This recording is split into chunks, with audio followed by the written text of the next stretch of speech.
Thank you, Gregory, for that fantastic introduction for all three of us, and also congratulations on the upcoming anniversary. And I hope some people in the room will register so we can do the 200 new community members here. Well, I am excited that we're here tonight. Thank you everybody for attending. I have to just say and kind of come out right that I am a complete fan of Catherine and Chie's work. So this is sort of a full circle for me. We know each other through various avenues, and maybe to get started, we're going to share a little bit about what we do, what we make, who we are, and then sort of move on to the moderated Q&A, and have time for some questions from the audience, which I know you'll be eager to. I was told that I am the first one to share some images, so just following the instructions. Of course, I was born in Mexico, as you've heard before, and I was raised in Santa Rosa, California, Northern California, which is quite agricultural.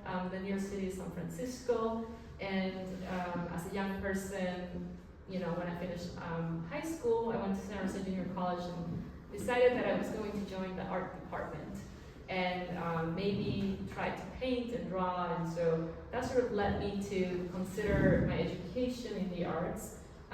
But primarily for me then was very much based in drawing and painting. My work has sort of changed. I think that sometimes it takes a little bit of faith if you decide to do something to then navigate meeting new people and learning new things. So my work has sort of expanded, really stemming from drawing, but I make sculptural garments, which I also wear. They tend to be mixed media with components like the flag. I know we're having a great discussion about the use of the flag currently. Public art. This is my work currently at the Sun Valley Museum of Art, where I constructed this sculpture with community collaboration. People came to attend workshops, create patches, and I did have a seamstress help me to sew because it takes forever. It takes as long as to paint to make something that's hand stitched. So this is currently up there for another month if you're in Sun Valley, Idaho. My work sort of gets to various scales. This is almost 8 feet, and this is the work that's in the collection of Crystal Bridges, and a wall drawing in the background. I've always liked to think about muralism and think about storytelling, you know, not only on paper or canvas, obviously on the sculptures themselves, narrate stories, but also thinking about like monumental scale, like what can a wall drawing be, or how does that transition into mural? I do like to draw a lot. We have in common Pratt Institute, and one of the things is there, which maybe is true or not, is like be true to your work and your work will be true to you. I am a workaholic. So all of my, a good collection of my drawings went up on the wall, and this was my solo exhibition in 2019 at Schneider Museum of Art. And there are about over 1,000 works on paper from my sketchbooks and 3 collage garments. I love to make monotypes, prints, and again, recently I've started to do site-specific installations where I draw on the wall and then sort of combine that with works on paper or printed imagery. I paint a lot, so the work tends to be quite large. We've been thinking about materiality a lot lately, and this is just an image. I like work that has a lot of surface, a lot of detail. They tend to be quite large, like 4 or 5 feet, 7 feet. Just a few for you to sort of understand maybe why I gravitated towards Catherine and Chie's work and sort of the work that I myself make. My studio is based in Jersey City. I live in Jersey City, as you know, and I am also a current faculty at the Yale School of Arts. Recently I got to paint really big.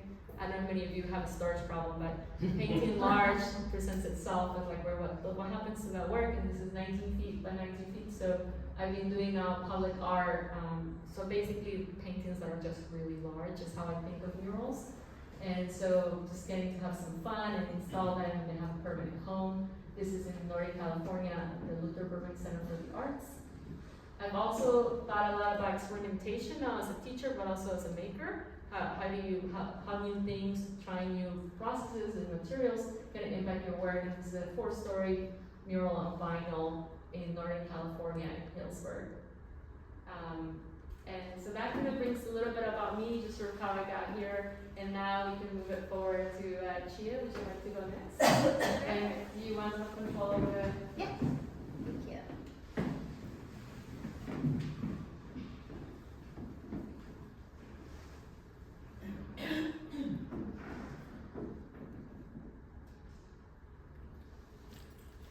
Hi.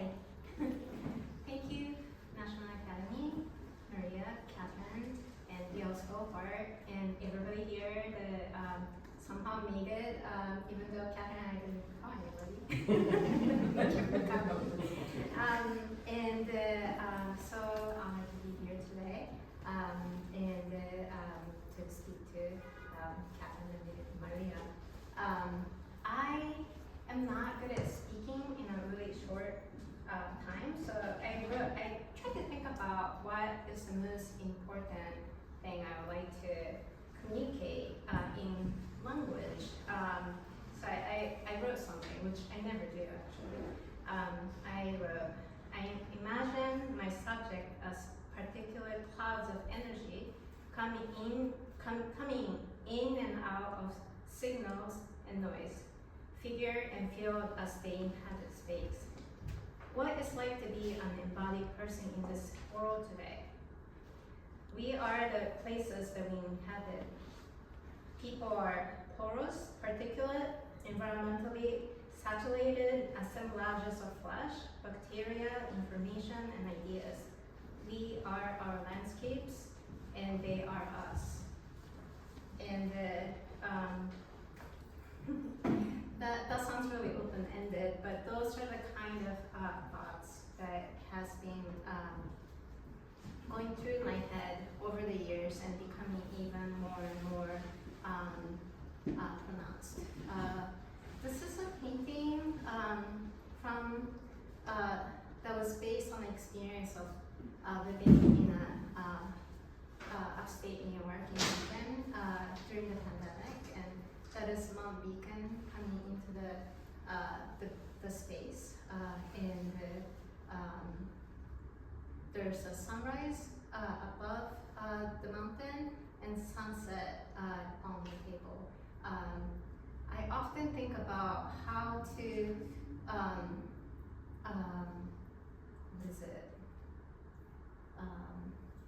activate the idea of the given nature of former given nature of painting being a pictorial space and being two-dimensional object, and within that how to convey the idea that my sense of time and space that is non-linear. Yeah. I think painting can be a lot of things, and I think that's one of the things that I realized painting can do. This is a portrait of Ron Warren. As Maria mentioned, all of us make pretty large work.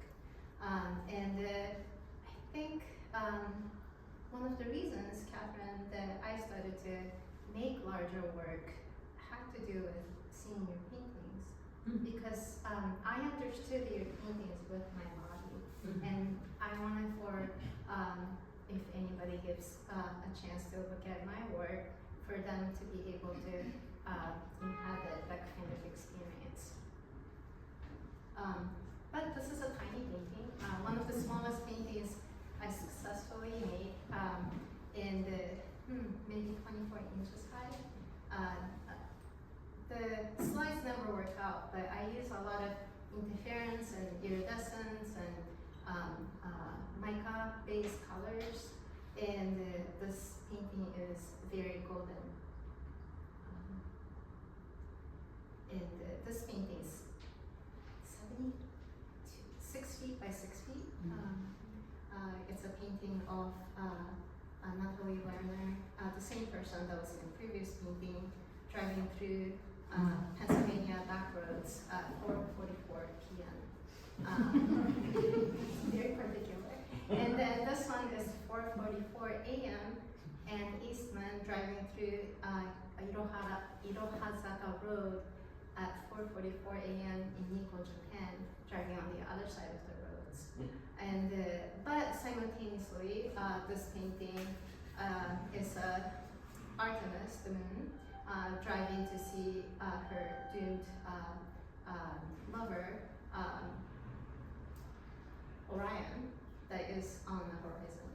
And simultaneously, as I often, or a lot of painters often do, our personal life or whatever that's happening at that moment comes through the painting. And basically, this was my anxiety painting of 2016 election results, even though I made the painting a lot later. And I am currently working on another driving painting about 2025. This is a painting of Ellen Alfest. Her going through what is it? One of the bridges to her studio in Long Island City then, through New York. I wanted to make one New York painting, and I didn't really paint the city itself, but I think she embodies it. I haven't mentioned this, but in a lot of the paintings I like to reference painting history, and here clearly I was thinking about art, but simultaneously combining multiple perspectival systems such as isometric and oblique and one-point perspective and Louis Bourgeois' type of idea of materiality, and I'm kind of going all over the place with it, but I consider myself to be a maximalist. Therefore, I reference everybody, everywhere, everything, and everything informs me and excites me, and I'm super curious. And but more than anything, as a painter, what initially taught me how to paint was actually embroidery type of works by women, women's handiwork, because painting itself was just too dense, and I did not know how to access. So that's where I entered to imagine the two-dimensional pictorial space. Oh, and I forgot to say, this is a portrait of my friend Bridget Carmona. And I often, as you can probably see in the painting outside of, oops, where did I go? Sorry, Catherine. Oh, I'm so glad that painting's okay. Yeah, okay.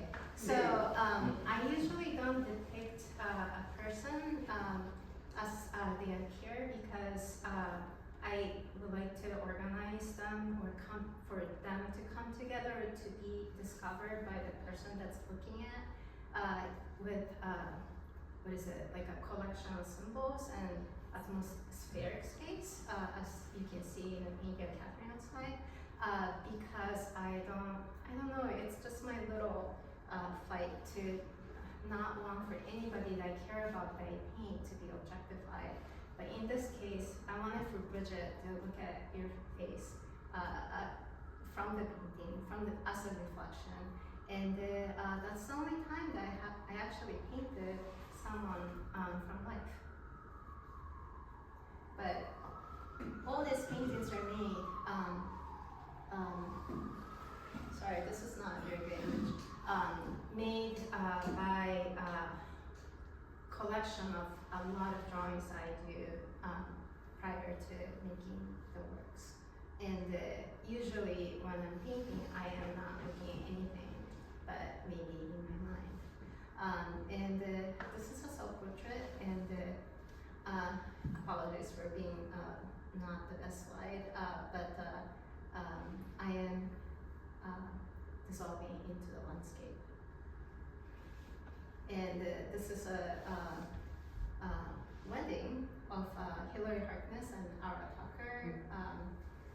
They got married the day after gay marriage got legalized at the Princeton Chapel. So I was really excited to activate this idea of one-point perspective into their veils, and then being utilized in some other way. And this painting, I think, is very ornamental in nature. Yeah, that's not a good image, sorry. Who made you put that in?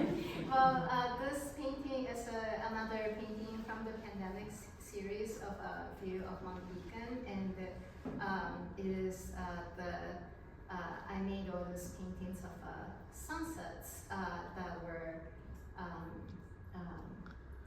well, these days we see these kind of sunsets a lot, which is like very saturated because of the pollution. Sometimes the fires, sometimes other kinds of pollution, but I'm interested in that kind of recording that painting has done historically in traditional landscape painting. You can see the volcano eruption in the sunset that Turner painted, for example.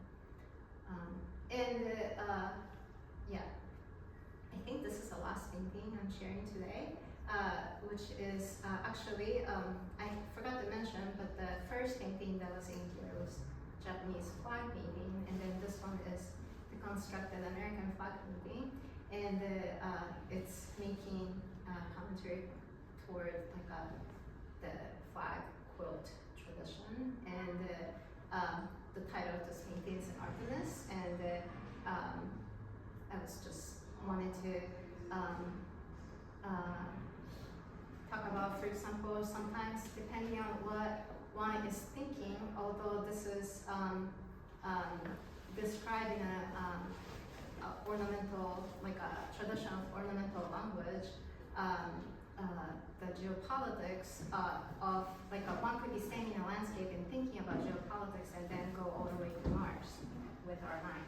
And it might be a little bit difficult to see, but all the elements that would take us to Mars, I'm not into that idea in particular, by the way, but my politics has nothing to do with this painting, it's just a record of what was in the news. And we need to orbit to the moon with the spaceship Orion that's in the very left top. And there's all these other elements that would be a key players in order to go to this alignment of the planets, and that is diagonally going across the top of the painting. But that's enough about my work. Here's Oh, I have this. You have it? Okay, So sorry. how do I do this one again? You can have this. Okay. Okay. 11? Okay. Okay. Oh, good, they have the sizes on it, isn't that wonderful? I said to myself, oh, I don't know how big these paintings are. Okay, I did this painting a long time ago, 1990. It's called Blue Blanket. Okay, I work from life, I work from observation. I went out in the afternoons in this painting outside. I'm very interested in translating 3 dimensions into 2 dimensions, which is, I think, is a primal urge. Okay, I will go into detail. I dreamt this painting. In the dream, I woke up as I was flipping a blanket on the ground, and I went, oh my God, that's a painting. And it's the second painting I dreamt. I love dreaming paintings. It's like working and sleeping at the same time. And the backstory of this painting is I have taken the horizon out of my paintings. I should say that something I've been obsessed with forever and ever, that is, I've decided is only of interest to painters and not to people who just look at paintings, is I don't know what the privacy of my painting comes out of. I like to say that it is very formal, and that it is structure that actually brings me from one painting to the next painting. But over and over again, I'm someone will come along and say something about something I'm doing, and they will remind me that my sister looked like that, and I go, shit, maybe it's about my sister. And so I don't know whether or not my id is informing my brain, or my heart is my heart is involved in my thinking. But when I think about painting, and Chie touched upon this, is I think it can be as huge or as small as you want it to be. Because I think that painting, there's an energy in all things. There's energies in rocks, there's energies in this floor, there's energy. And we, painters, can make that energy visible. And that's what our job is to make that energy visible. And it's like, when I'm standing in front of a painting, when I'm looking at painting, what I'm looking at is the decisions that you all have made. I'm going, oh, look, they could have done this with the curve, but they did this with the curve. And they should have done this, or they might have done this, but look how beautiful that is. And I'm usually surprised by things that happen, and sometimes disappointed, but that's what I'm doing. That's how I look at paintings. And so this painting was very exciting for me because I'd taken the horizon out of my painting, because I was interested in the landscape, but I was living in the Hudson Valley. I live in the Hudson Valley, and there's all those Hudson Valley painters, and then people go, oh, you must love them. And I go, well, not that good. But they weren't very fishy. Because it was guys with God, is what I always feel like. Now, I feel like my relationship to landscape is pretty much where they found the body. It's like, it's somehow, I'm a little frightened of the landscape. I don't feel, I love nature. I don't even know what that means, but of course I love nature, but it's nature. I feel very attached and attracted to making paintings outdoors, but it is not about this, the great Caspar David Friedrich. I mean, it is not about a conventional belief system. So I dream this painting, and I stretch out this blanket, and I realize, I gotta put this down, I realize that Bryce Martin, the group of paintings, they have a name, they're about the Greek islands, and he spent a lot of time in the Greek islands, and in these paintings, and they're brilliant paintings, they're very minimal, not like his lake paintings, but they're earlier paintings. And in these paintings, he separated sky, sea, and land. There were 3 separate canvases. And he would be talking about the atmosphere in all those canvases. And since he refers to Greek islands, I will also, because they're very minimal paintings. I don't know whether or not, well, he must have meant it because he talked about it. And so I was very excited in this painting because I realized when I stretched out my blue blanket that essentially in the landscape, if this was land and this was sky, I essentially brought the sky onto the land and just turned it like that. And for me, that's everything. I mean, that, I like all the detail. The detail is very important to me. But on the other hand, for me, it's the structure that thrills me.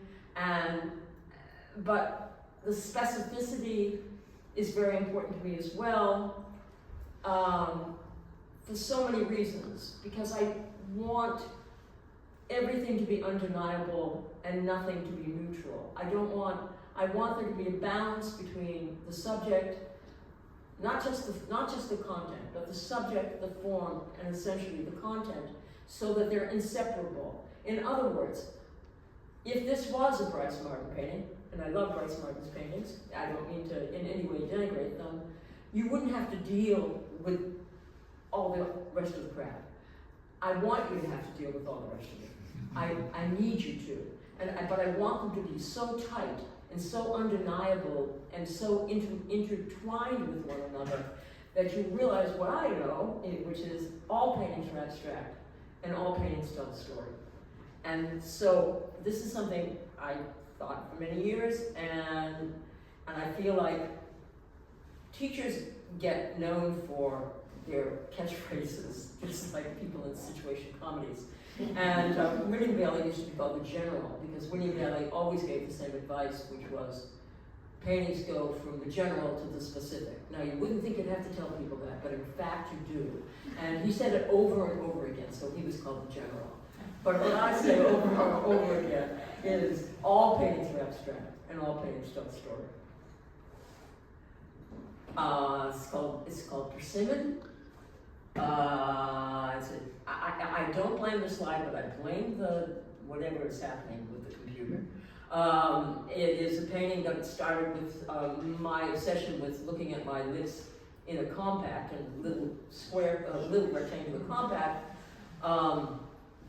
And I started a painting of just me with lipstick on because it really interested me a lot. It interested me that, of course, men like lipstick. It helps objectify us. Our lips actually separate from our bodies.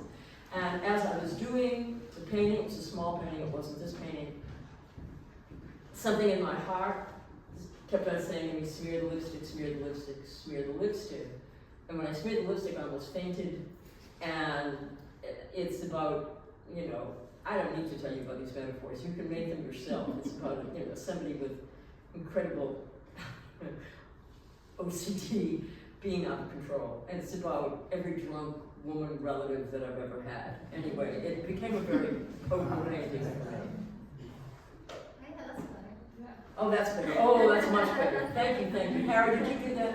Well, I had to be the... Thank you, Dan. Thank you. Yay. Okay, this is called Kathy. I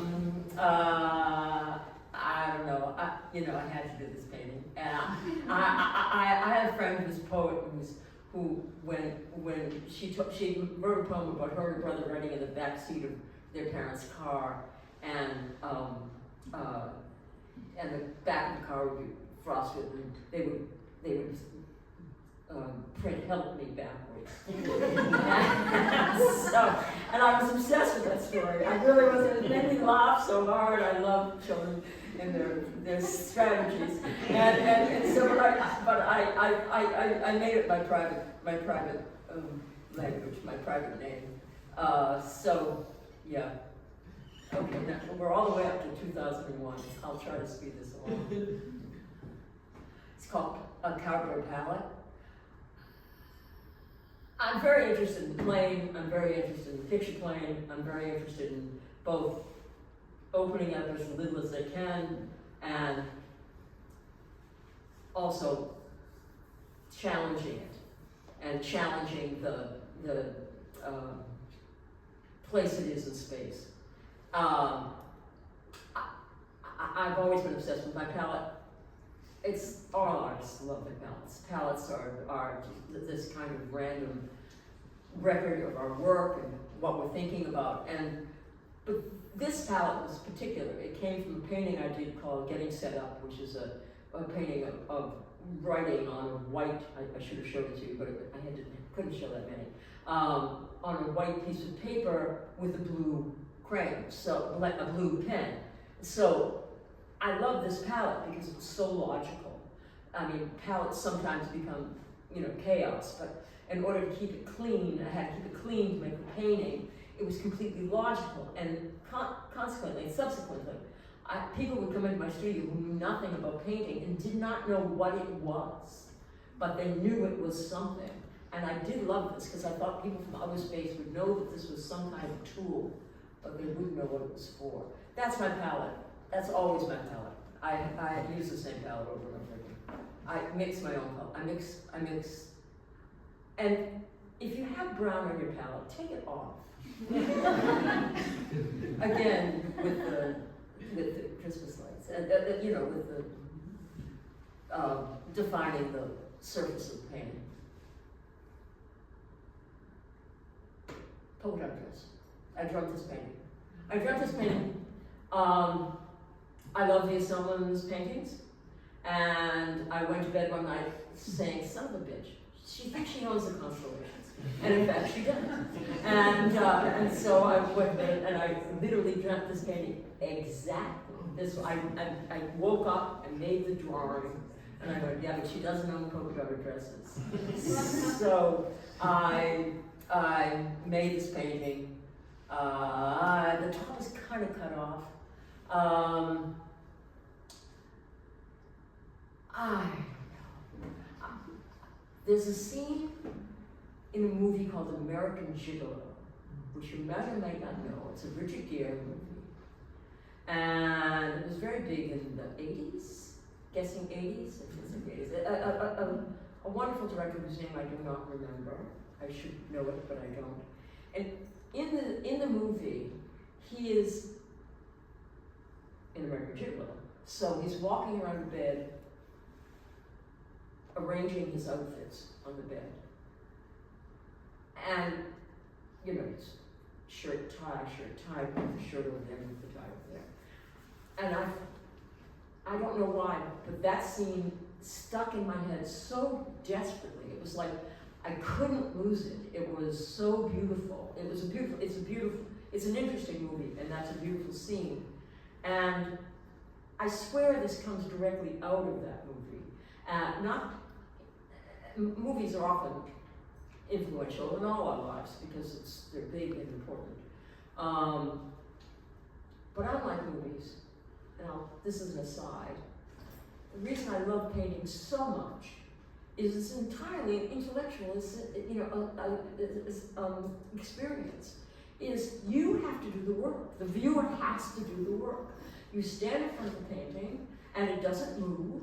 And what's always amazing to me with painting is there's nowhere to run and there's nowhere to hide.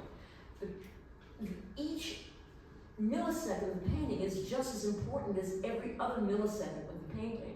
And the people will experience painting in time and space, and all we have in the world is time and space, so we too, as painters, are making it in time and space. But it's there, and it's there forever. It's there, and it's there when you look at a Velázquez. I mean, it's there when you look at a bad painting. It's there when you look at a good painting. There's nothing that you can do about it once you've finished it, and it's out in the world, and it's constantly being re-examined and re-evaluated, and the narrative put on it changes, but in fact, it doesn't change. And I love that about painting, and versus the movies. And so this painting, when I set it up, when I dreamt it and then I set it up, it was exactly that. At this point, almost all of my paintings are me setting up the situation. I dream it, I think it, I have to do work for it, I have to build a new bathroom, I have to find the dress, have the dress made, I had to build a bed. I mean, all this crap has to happen. So essentially I build a sculpture and then I paint it. But when I was painting this painting, the thrill for me, like the blue blanket, was that each of the circles of the polka dots describe the time and space. I have given you mostly this space and then a little bit of this space up here, so it goes up like that. But the circles describe time and space in its interaction with the folds of the dress. And painting those circles was as an erotic experience as I've ever had painting. And I don't quite know why, but it truly was. And it was delicious, just knowing that if I just changed the curve of that circle a little bit, I would change the meaning of the fold. And so that was very thrilling to me. Polka dot dress. Float. I like this painting. If I had to save one from a burning building, it would be this painting. It was thrilling to do. I got to sit by my pond. But what you don't see is in order to make that curve, the entire float is attached with string on the shore on the other side of the pond. It's a pond. It's not the ocean. It's not a lake. It's my little pond. And so, in order to do it, my assistant had to slump around in the water and kind of attach strings to the float. And I had to send away to Germany for that float because I couldn't find anything but plastic ones in America. So, you know what they look like in pools. But this was like my memory from childhood of what ponds and lakes look like when you're swimming in them. I don't have to tell you more than that. Yeah. begin again. We're all the way up to 2019. We're almost at the end. I don't know why I'm showing you all these paintings that I've dreamt. I don't dream plenty of paintings, but I dreamt this painting as well. I just had a show at my gallery in Peter Friedman, and when you finish a show, you think, I'll never do another painting. I have no more ideas. It's over. That's it. And I dreamt this painting, but in the dream, I was just, doing Susan Rothenberg and just putting my hand on the painting and surrounding my hand with my handprint. And you all know the cave paintings, I hope. And I knew that Begin Again didn't just refer to childhood; it referred for me to the cave paintings. And I felt like this is my graffitied cave painting, and so I had to set it up, and I posed. It's a big painting; it's much bigger. Although I don't know when Rochelle, our friend Rochelle Feinstein, did this painting over here. When she came into my show, she was standing with a group of people, friends of ours, and one by one they would keep going up to the painting and putting their hand up to the painting. And Michelle would be laughing because over and over again they thought their hand was going to fit on the painting, but it's much larger than that. But this is my studio. My studio, I have a couple of studios, but one is in the house that I live in, and it's an old farmhouse. And somebody had wallpapered the studio that I use, and I never took the wallpaper down, and I've been using it ever since. But this is what's left of the wallpaper. It's kind of falling apart now. I'm gonna miss it. And this is from not the last show, but the show before that. It's called Canopy. I love circles. The buckets. Kurt Cowper came to my show when he said something wonderful to me that made me realize I never do a schematic. I don't plot these out like Piero del Francesco. I work through them. In other words, I make the drawing as I'm painting. I do a drawing before I start painting, but I, for the most part, just muck through it and do it wrong 500 times until finally the perspective is right. But Kurt walked into my show and he said, "You don't do schematic." I went, "No." He said, "That's why it's good." I said, "Thank you, Kurt." And because I think he's right. Because really and truly, because I am so close, my sweater kept falling into the front bucket. So I'm so close to that. In fact, it doesn't go back like Piero. It arcs like that. So I really like that. And I don't know. It's called Canopy because that's what's being reflected. It was thrilling to do. It was, each bucket made the color. And I liked the blue blanket. I loved having the sky be in the buckets. I've talked too long, I'm sure. I'm going, this is the last one, I think, yes. This is the last show. It's called Still Living. It's a tree on my property. It had gotten hit by lightning at least 3 times. And it's on its last legs. And, but it still plods on, it's not dead yet. Squirrels and chipmunks would go in the bottom of it and come out and say hello to me. It took me 3 summers. Cloudy day painting. I really like holes. I really like a way of entering the painting that is visceral. It's big. That's all. That's it.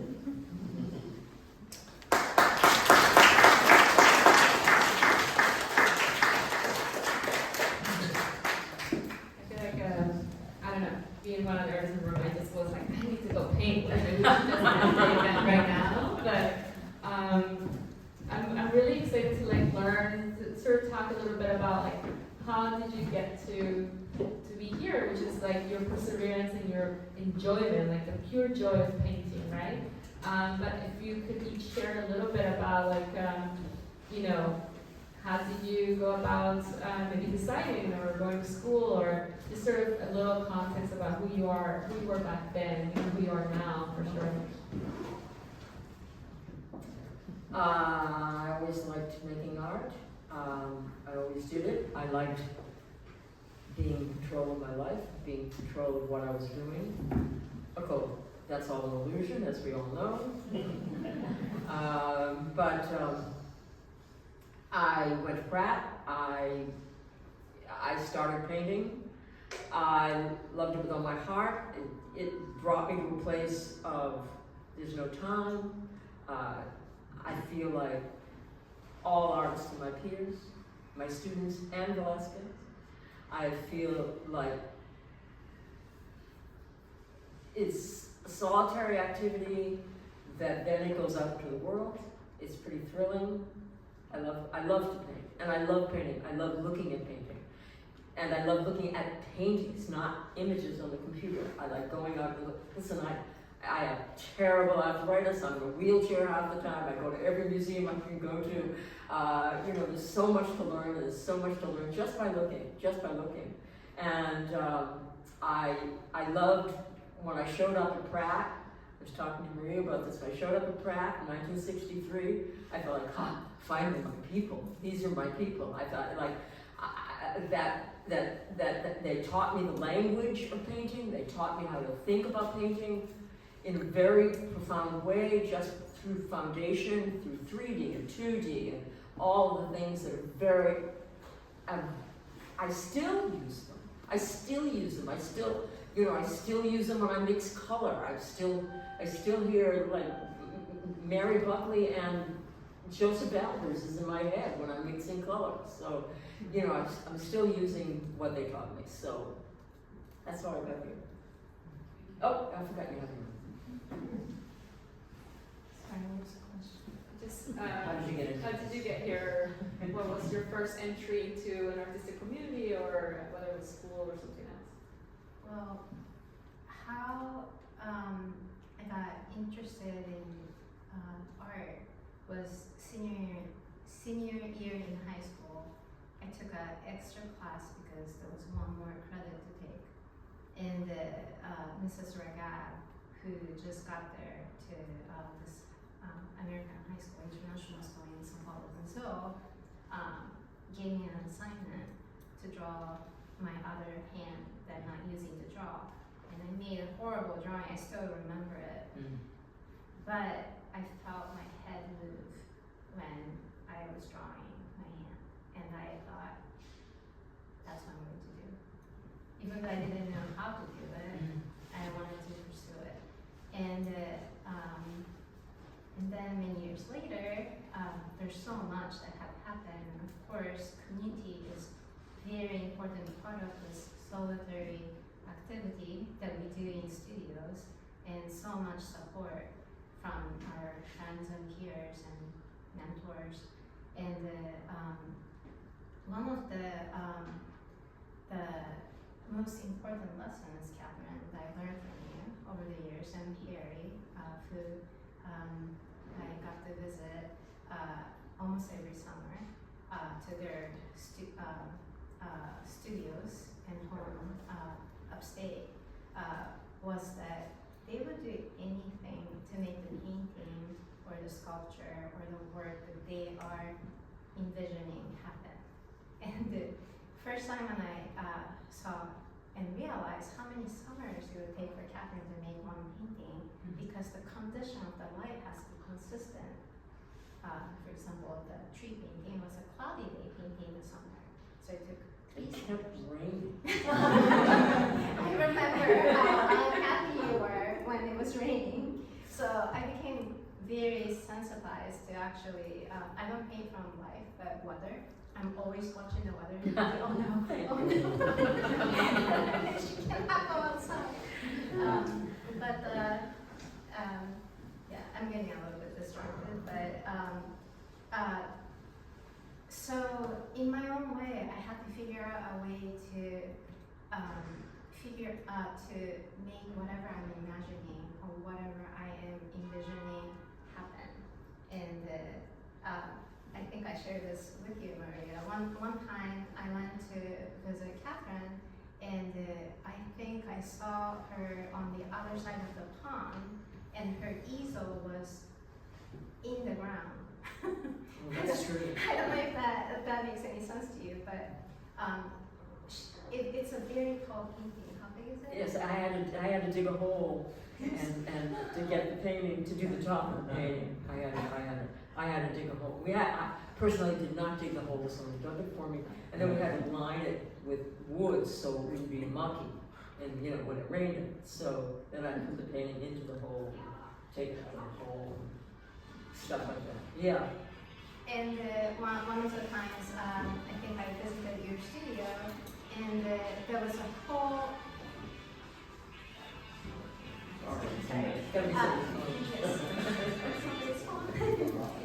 Whole setup being constructed in the middle of the studio. I mean, I've seen it again and again and again for numerous paintings after that. But I realized, I always think of the building of the pictorial plane and also how I'm building and constructing my images, and I think that comes from visiting your studio, because we're literally constructing all these situations and a viewpoint that was so particular, so that painting itself can really happen. Yeah. I find that super interesting because you're talking, there's a whole situation going on to be able to create this painting, and that situation was over a year or 2 or 3, so it's a real commitment, right? And we were earlier discussing our time as young people when we had to really dedicate ourselves and maybe have a bit of strive, carrying our canvases or doing like all those things that you have to do, like showing up on time, lugging your things. And we're talking about like the nature of even applying to grad school, which we both did. And back then, if we're specifically talking about Yale, it was a much harder place. Like I would never, like Rochelle, I was so afraid of Rochelle those first few semesters. And Rochelle is a sweetheart, and like now back, I realized like she's amazing, she loves to salsa dance, like we have all these things in common, but back then I just sort of saw her as like, the professor, here she comes. And so when we look at your paintings, there's a whole narrative, a whole history, a whole effort that goes behind them that we don't get to see. We see this moment of deep contemplation and serenity, and for me, I feel like I'm almost like anticipating what's gonna happen next in your paintings. I'm so into them. And maybe that is one of the things that you're describing, that it's all condensed into one moment. And I just wanted to point out that like we learn to have that level of commitment to do whatever it takes to arrive at that painting or the image or the drawing we want to make. And so I was just thinking about like it takes all these people to sort of get us there, whether it is like a studio assistant who's digging the hole, or Chie, you've been going to print shops and traveling and working with other people to sort of make the work. And so I'm not sure if you want to talk a little bit now like about your role as teachers, and like how do you think of that kind of like dedication? Like how do you think you gain that dedication in yourselves and sort of instill that in others? Well, the paintings make you.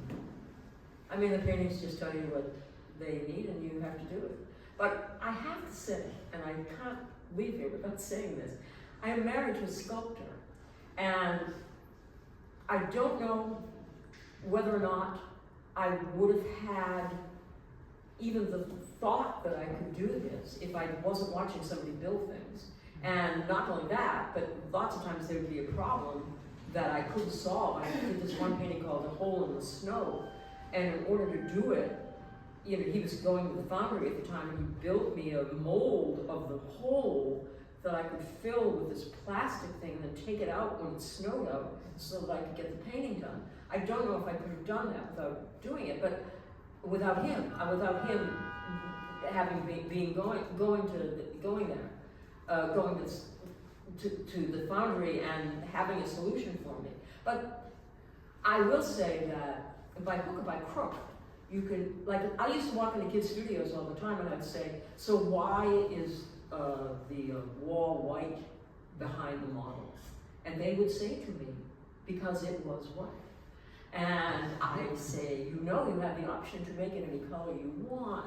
And most of the time, and I think this is interesting, and I'm not faulting that student, because in fact, most of the time you feel like, I will bring it to you this way. There's two schools of thought in photography.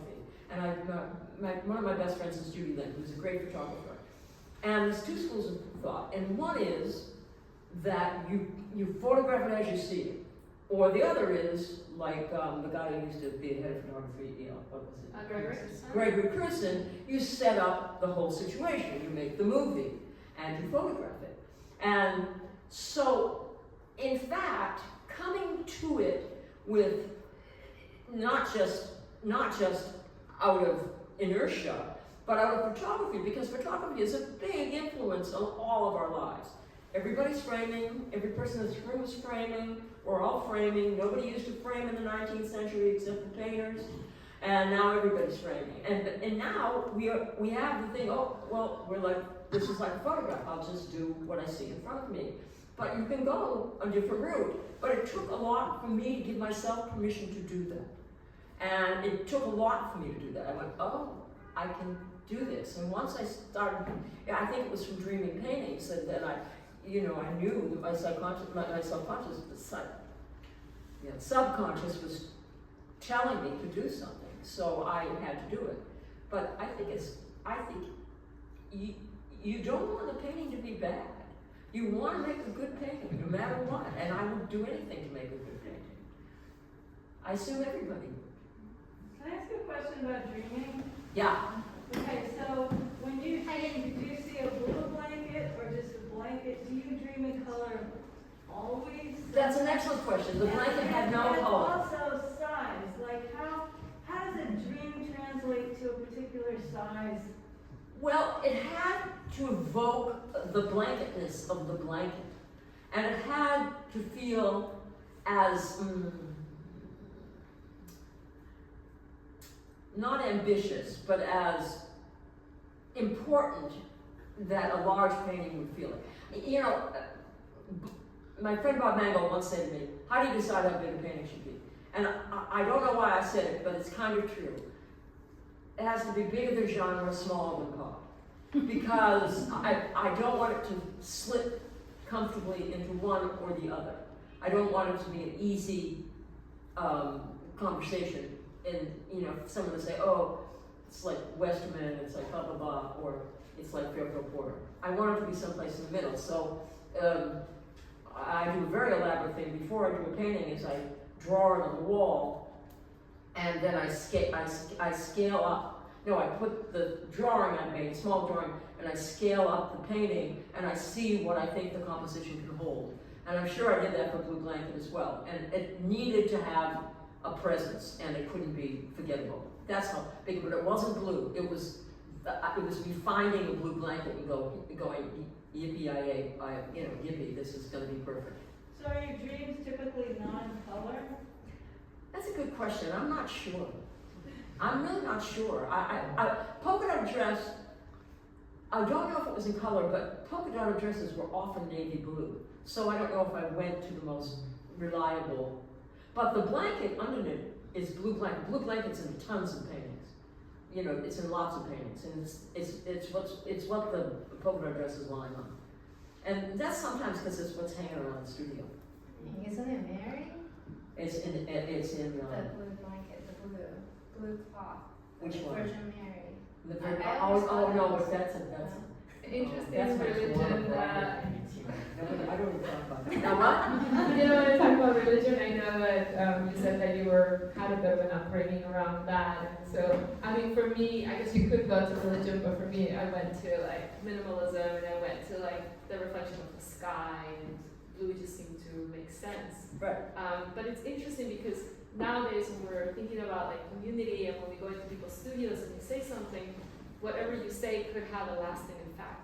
It could stop people from painting, or it could give them the solution to the work. I always thought if I could stop somebody from painting, they should stop painting. Oh yeah. You know how hard it is out there. Not only today, if you're lucky, somebody's going to talk about you.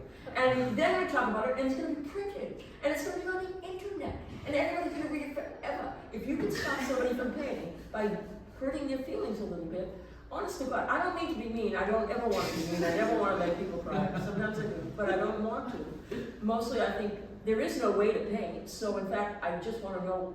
When I would talk to a student, I just wanted to know. Mostly, it would be Platonic. I mean, Socratic. I would be going, "Why did you do this? Why did you do this?" And sometimes the answer would convince me, and sometimes the answer would be, "I don't know." And I said, "Well, finally, you do have to know."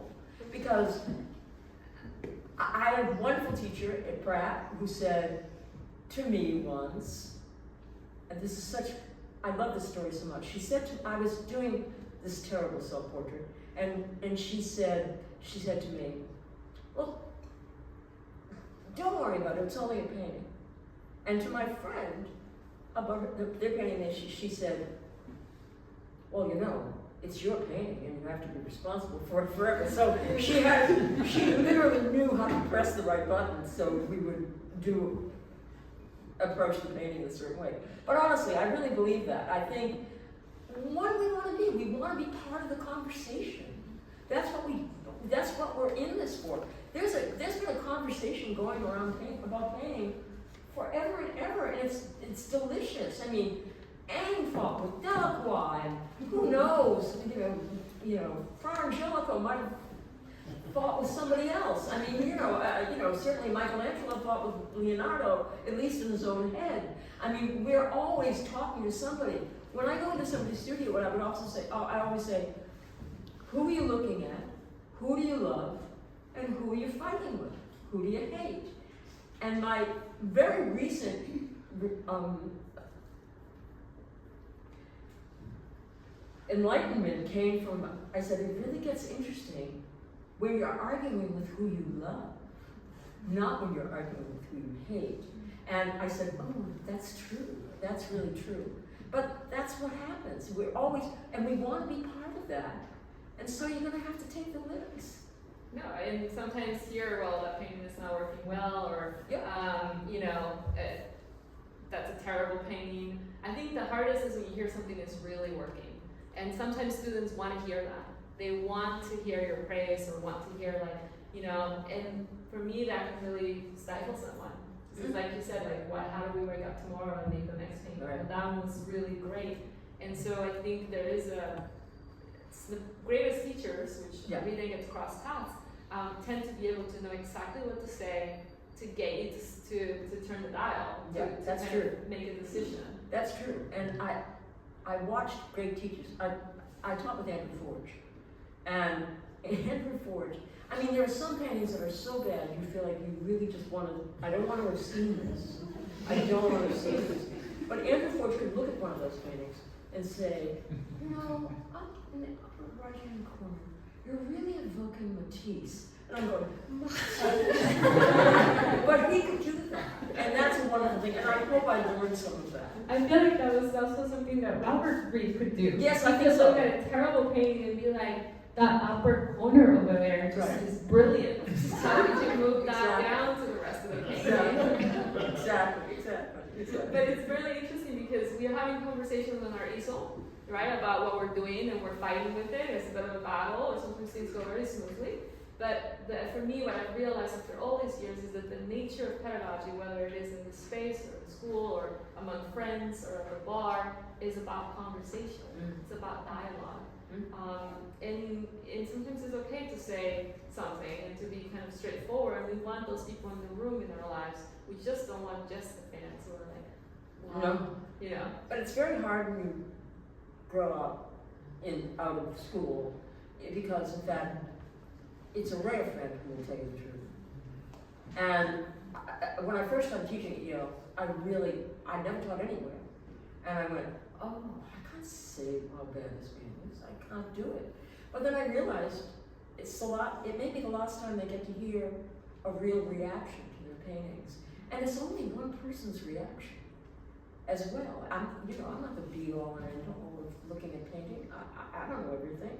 And and mostly I want to have conversations with students. And mostly I want them to do exactly what they want to do. I just want to make it better. It's very hard.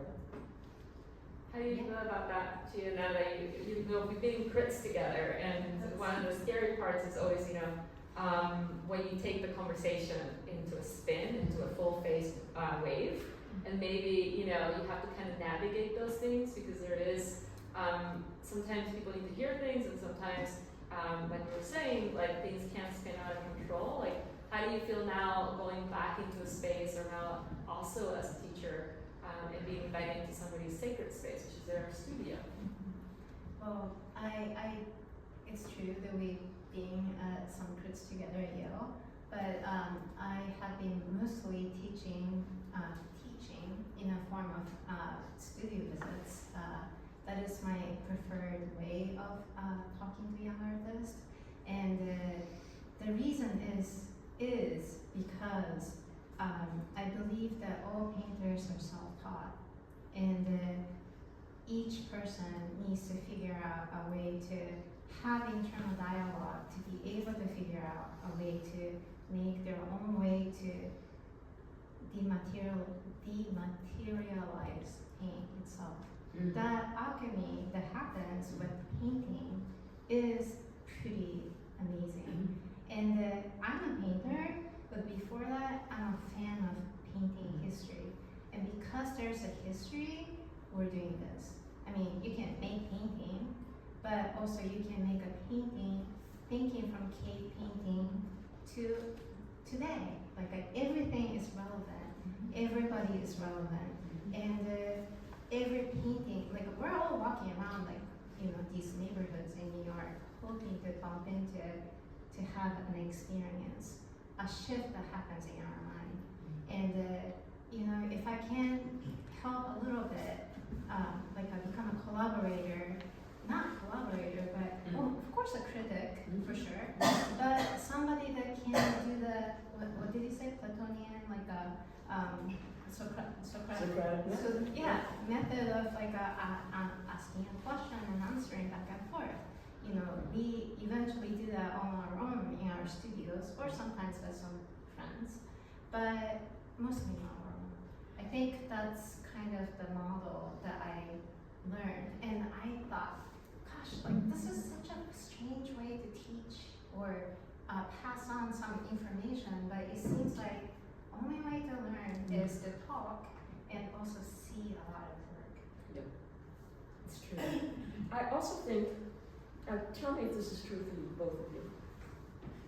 Nobody's ever told me something was wrong that I didn't already know was wrong. And that's very painful. I mean, when in fact, you're hoping you can hide, and you're hoping you were wrong. Oh, really, it's good. I'm just looking at it wrong, I'm having a bad day. But for the most part, you know what's coming. You know what is possible. And you know you've said it to yourself. But I think that you're teaching people as well to have a critical eye. I always feel like I'm dragging them out of their bedroom.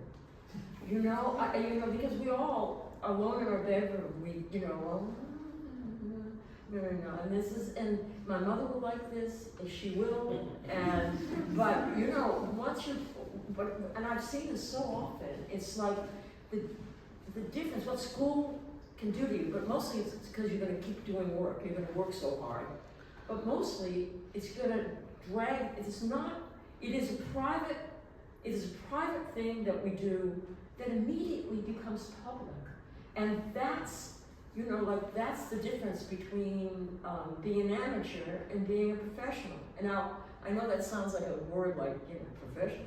You know, it must be John Nagy or something like that. I mean, you know, that's not what I mean by professional, but to realize that something that was all yours and everything you cared about, and you'd live and die on it like Bunker Hill, nevertheless, it's going out in the world and people are going to think what they think. And that, you know, you got to get used to that. Yeah, I mean, and that can be painful when we are in a quick space or with friends and somebody says, you know, that is not quite working, and sort of really can be exposing. But I think that the nature of it all is, whether we're in school or outside of school, it seems that we have to have a community that we trust, or even not trust, but who sometimes just tells us the truth, like what's really happening. And And to actually have a compass on our own, like you build your own compass and you realize, well, that painting maybe is not quite ready to make it out of the studio. We all have that, or sometimes things just work out and the work does what it needs to do and we do what we need to do for it. I guess really at this point we could maybe transition to the Q&A, but I wanted to mention one more thing, which is that I think in both your practices, what I admire about is the layering, the level of time commitment that you make into your work, whether it is durational looking for a very long time, years, or actual visual layering and impact of the narrative. And I think, Chie, your work always layers time so beautifully, right on top of each other. So you're both, in a way, painting time, but also really enhancing the narrative that you want to tell. And so we are storytellers, and again, I think that extension works into community and how the conversations we have with others, which can directly or indirectly impact our practice, how we navigate the world. And so I think, I don't know if you have one last advice for blossoming young art students, anybody here in the room sort of thinking about grad school or maybe in academia, but you know, how do you feel? Do you feel like you're in a moment in which, like me being a young person, I came here and I didn't know anything. I didn't know anything about painting, I didn't know anything about the art world or any of that. Like, what is your centering? What centers you? Is it your partner? Is it the space that you live in? Like, when you wake up in the morning and you're like, I'm gonna make a painting, what are you thinking about? As a kind of party, like, how do you have faith, right? Like, I feel like painting is, we could be doing anything else, but what are sort of your thoughts on continuing? So, can I Go on. first? I think this world is extremely distracting and difficult to just, I think Catherine once said, I just slipped into the painting like slippers. And I was like, I always try to remember that whenever I'm having a hard time. I'm going to just slide in. And how to do that actually has to do with watching your brain. And I love reading and listening to a lot of techniques about how to save your mind toward your best thought and work. And I have spoken about it a lot everywhere, so I hope it's not a repeat, but the brain can only handle 10 tasks per day.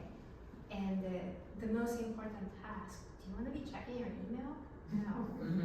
So I try to go from rolling out of the bed to drawing, or rolling out of the bed to the book that is really difficult to read, or just kind of focus on that. And 2 days ago, I opened my eyes in a bed, and then I imagined rubbing one of my paintings. I'm making rubbings because a lot of my paintings are very textural, and basing drawings on that or paintings on that.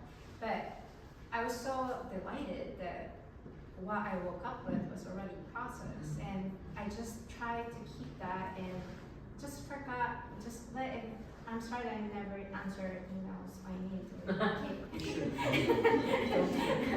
but I had that thought, and I took my car and drove to the studio, which is 3 minutes away, and actually did it. And that kind of watching yourself, I think, is the key to be able to continue on. And then things would start rolling. It's not even faith, it's just watching yourself. I'm not even a human being. I wake up, and if I don't paint, I'm utterly miserable. It's like I don't think anything happens without faith. You have to have a belief that making more crap and putting more crap in the world has some meaning. And I think it does. Painting saves my life every time I look at a great painting. I'm like, oh yeah, okay, this can happen. This is wonderful. But one of the other things that I'm connected with is if I wake up and it's a sunny day, or if it's a day I need, if I don't paint, I go straight to hell. I literally don't deserve to be a painter. I beat myself up so badly that it just isn't worth my while not to paint. So once you get to be, I'm just about 80 years old. I've been painting full time since I was 17 years old, as if we bring Pratt into it. And, you know, that, it's all I am. I can't, as my joke is, like, you know, I can't go to the DMV, I don't have an email, I'm barely anything else. So if you want to have a life like mine, it's like, beware children, beware, you know, but nevertheless, I honestly, it's down to that, but also that I'm so connected to the world makes it impossible for me not to have to attack it and play the cards that we dealt. So, if you don't mind me adding, the practicality of actually me to have to do everything on my own, actually, you know, everybody's that way, right? You chose not to and you just don't, but I think I need to answer your emails. Sure. So I have an email address, and I wake up early because nobody's up, and nobody thinks you're up. So, you know, before everybody wakes up, it's my time. That's good. That's, I think that's lovely. You know, we have to make space for painting. And so the moral of the story today is really that while this talk is about community, it's also about hiding away from everybody. So if you want to be a great painter, you do have to set aside that time, and you have to actually mentally set it aside now, because we're so distracted by everything. Some stuff that we have to pay attention to because it's our futures are at risk, and other stuff that's just like literally crowding your brain with non-painting things. And I can say the same thing about me, that I get so depressed. I'm like, the world doesn't matter. Like, you know, I get to this point where I have a feeling. It's not even a physical thing that I can verbalize. But the minute I paint, 3 or 4 hours later, I'm like the happiest person in the world. And I'm like, and I relate this to our athletes. I'm surrounded by skateboarders and snowboarders and people who are professional athletes. And when they don't perform or go out and do that for 2 or 3 hours, they have a crush of adrenaline or a crush that's just internal. And so I do think that like we develop a pattern, and our brains and our bodies decide that pattern. That's right. And that is also with overwhelming media too. Also, what happens with the brain is that if you wake up and turn it on to that way of thinking part of the brain, like such as painting or thinking like a painting, no matter what you're doing, that's the way you would walk through the world or interact with the world. Exactly. And but you all know, some days it's really bad. I'm so happy. Some days, you know, nothing is right. You're screaming and crying and throwing things and all that stuff. I mean, you know, it's not all painting. You don't know what's going to happen, but you know something's going to happen. And if you don't do it, nothing's going to happen. So, you know, and that's the other thing. You know, talk about just do it. Just do it. You know, that you can't. I firmly believe in making the bad paintings too. You know, that, you know, the painting you go, oh, nobody's going to like this painting. Make that painting too. I mean, you have to see it to know what it means. You cannot think it. You have to see it. And that's a really hard lesson to learn when you're younger. You know, you want the satisfaction for it to work out immediately from the beginning. This is a great moment to open it up to a few questions in the audience. I don't know why that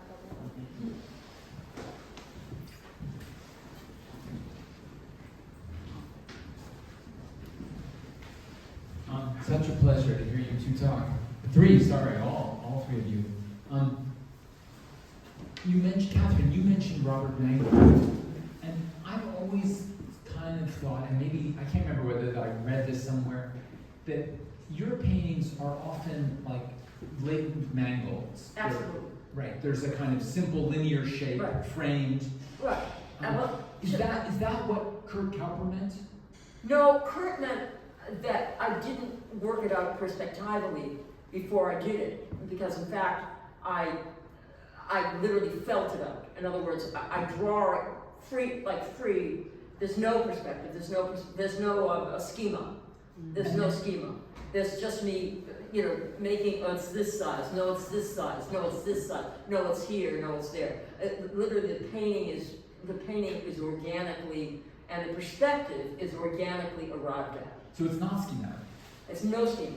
Oh, I misunderstood. Oh, no schema. Yeah. But Perceptual. it's perceptual. It's Yeah. entirely perceptual. Yeah. And thus it's always a little screwy. And because we move, you know, we look in this and we look in that way, and somehow it finally all works out. But generally, the plane is not generally as neat as it might be.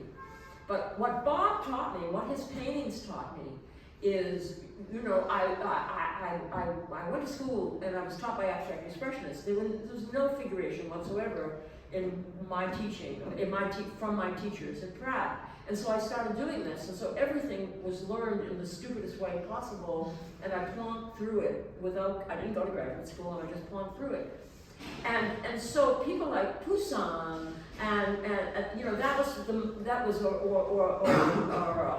Claude Lorraine, that was how I would, you know, kind of taught in some way of how to get through a painting.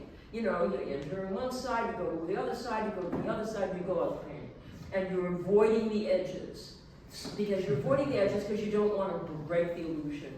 And then the first time I saw a Bob Mangold circle painting, like, you know, it was like the first time I saw Vermeer. It was like, you know, the edges are everything. And so to actually think of the painting simultaneously as a vehicle for a kind of spatial information and as an object that is the rectangle, this object, and that's what so many of those paintings are about. I wanted a simultaneous read of the painting, both as, I call it the present tense and the future past tense. I don't know whether it's the future or the past tense. But then I just used the muscle that he taught me. I used this muscle rather than this muscle. And that's changed my paintings dramatically.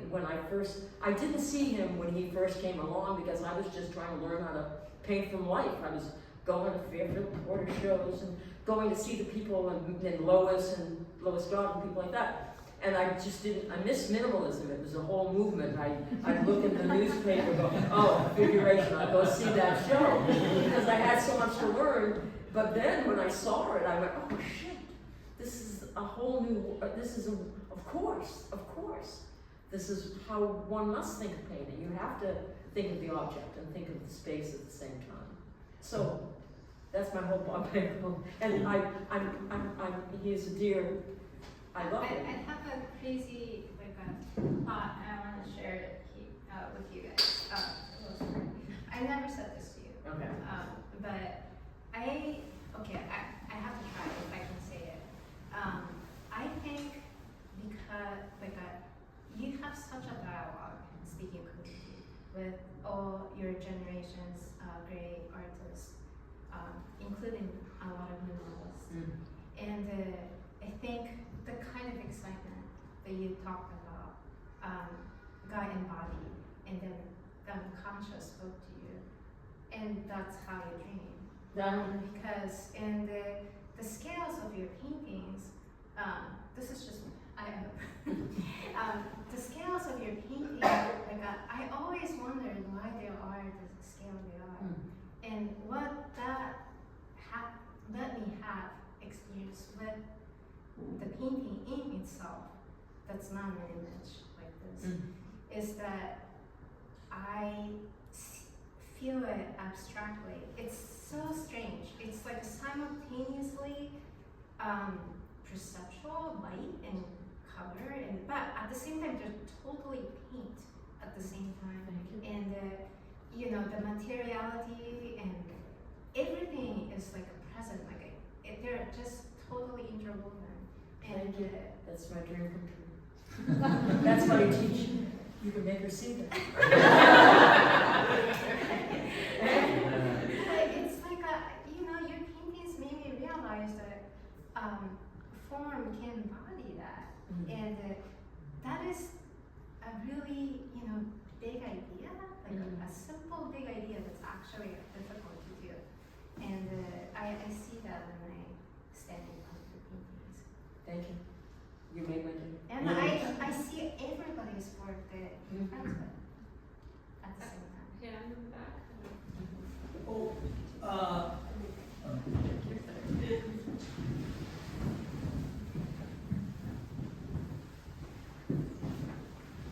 was just curious how you guys arrived at your narratives. If it comes from, if you apply them, or if it comes out, and how that develops over time.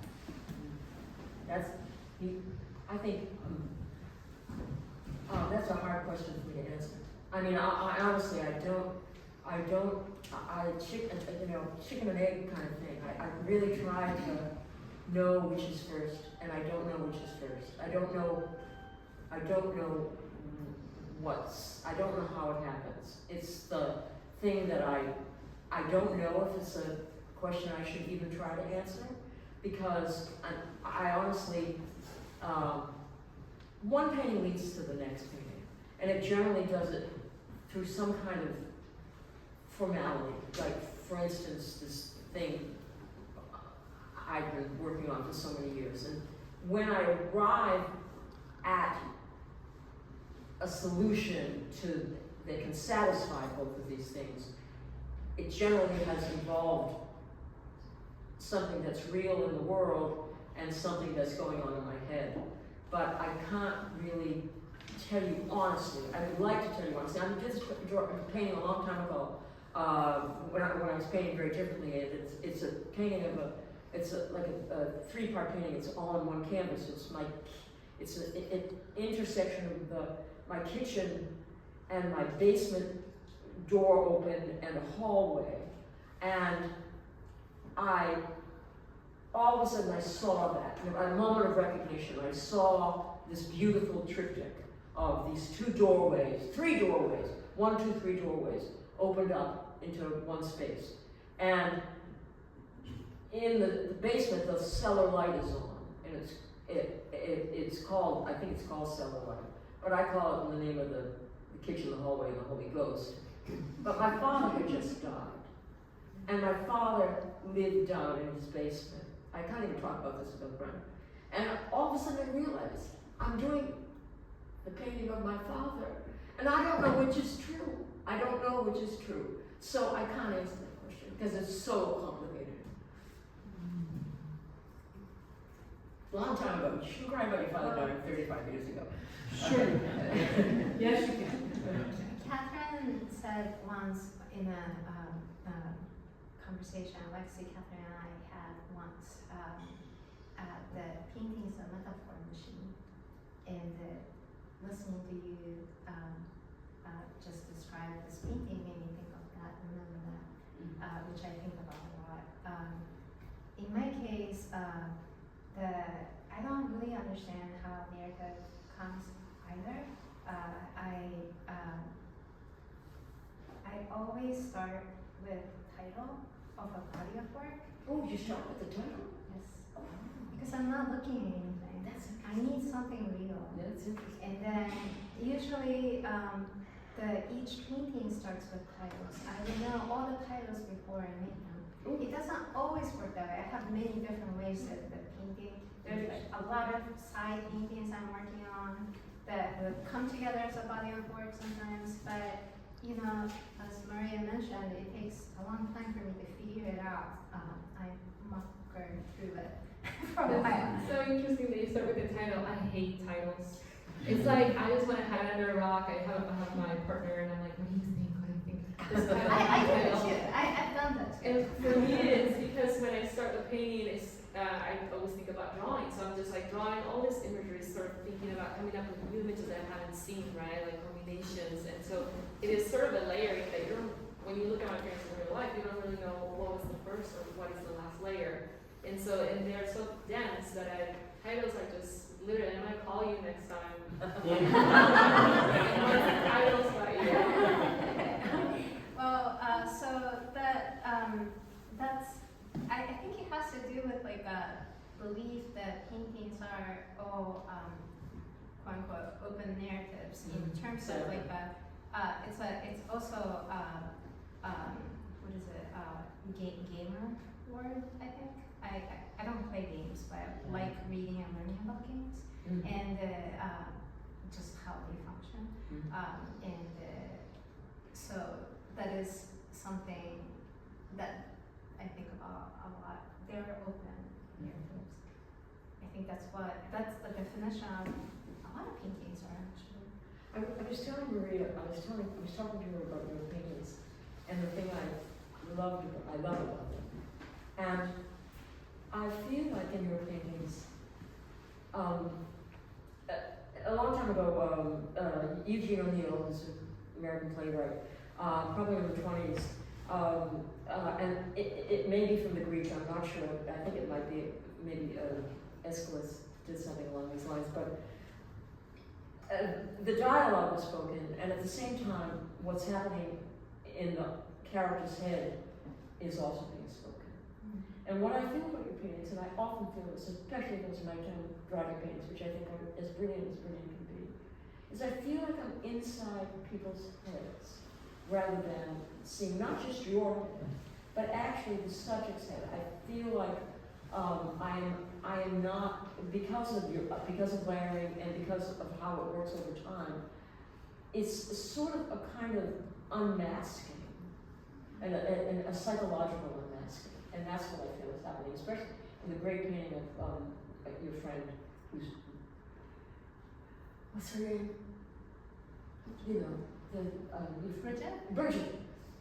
How can I forget that your friend and your deal have the same name? Anyway, I mean, especially in that painting, and not just that painting as well, but in that painting as well.